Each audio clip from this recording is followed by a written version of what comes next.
On a night when Tottenham were still coming to terms with the prospect of coping without talisman Harry Kane for the rest of the season, up stepped Heung-Min Son to breathe fresh life into the campaign.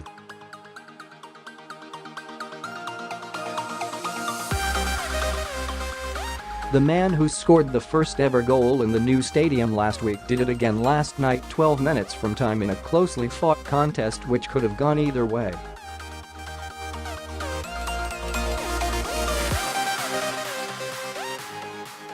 The roar of relief when they found the back of the net against Crystal Palace in the curtain raiser became a roar of belief when he wriggled his way back from the goal line past Fabian Delph and fired a low shot under Ederson for the only goal of the game.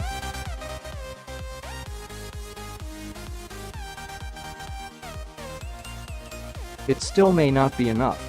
A Manchester City side that Guardiola has shuffled and shuffled all season seemed to have got through the whole deck after match number 52 against Brighton on Sunday.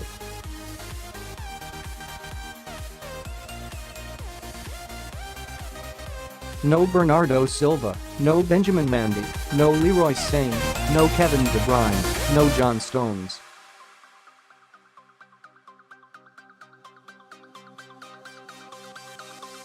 There was not quite the fluency or the understanding that City can show to ease them over the latest hurdle in their punishing chase for the quadruple.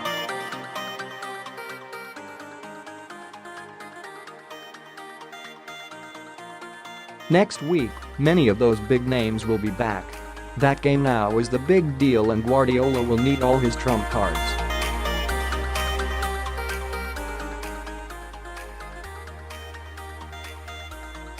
Tottenham, meanwhile, must try to hang on to their narrow lead, or more likely, given Mauricio Pochettino's philosophy, nick an away goal if City's Champions League pretensions are to be thwarted at the quarter-final stage for the second season in a row against English opposition.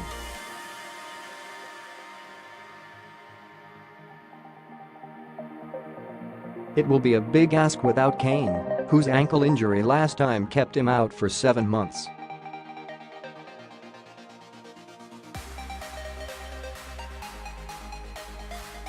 But it is an even tougher challenge without the backing of a beautifully engineered stadium filled with their raucous support.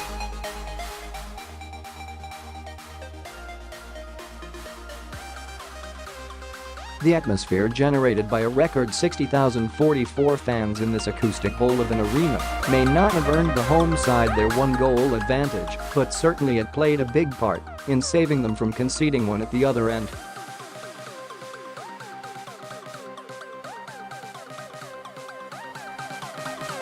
From the first whistle it was blood and thunder battle between two bold Premier League sides on a European stage is exactly what football should be about.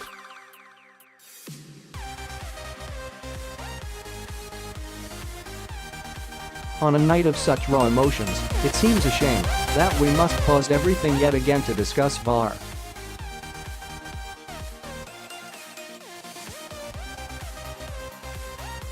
Yet again it had an important role to play in the outcome of the game, although in a less obvious way than usual.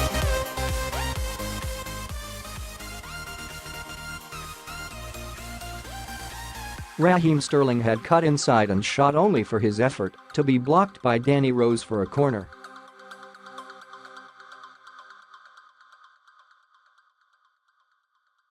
Nobody in the Manchester City side called foul, everybody took their places for the set piece.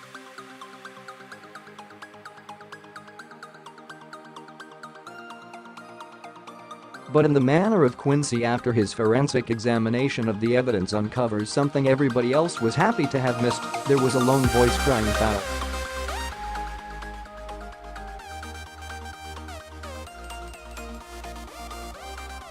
The video assistant referee, Dutch referee Bjorn Kuipers, went across to his pitch side screen and eventually agreed that yes, there really had been foul play afoot.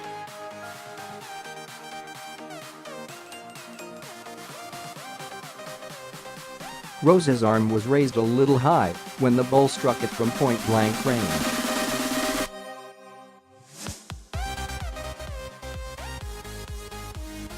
Ahead of the game, De Bruyne had dismissed the furore about the new ground, claiming it was just a stadium.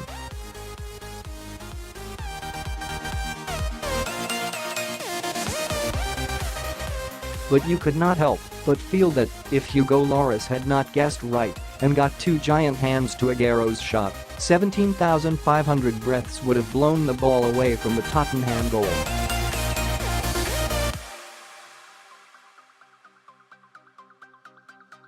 Instead, the giant gasp was used to let out the biggest shout of an already noisy night and spur Tottenham onto a higher level.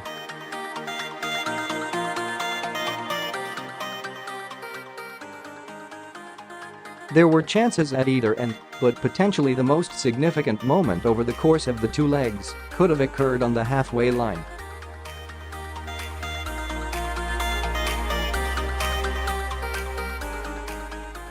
Delph's untidy collision with Kane, right in front of the dugouts, if anything the Spurs man was more at fault, led to the Spurs talisman being shoulder carried straight down the tunnel after just 54 minutes.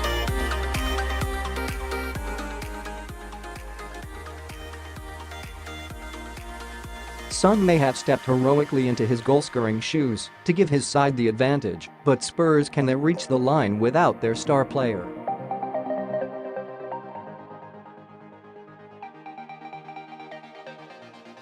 Guardiola's quadruple hopes sit very much in that balance.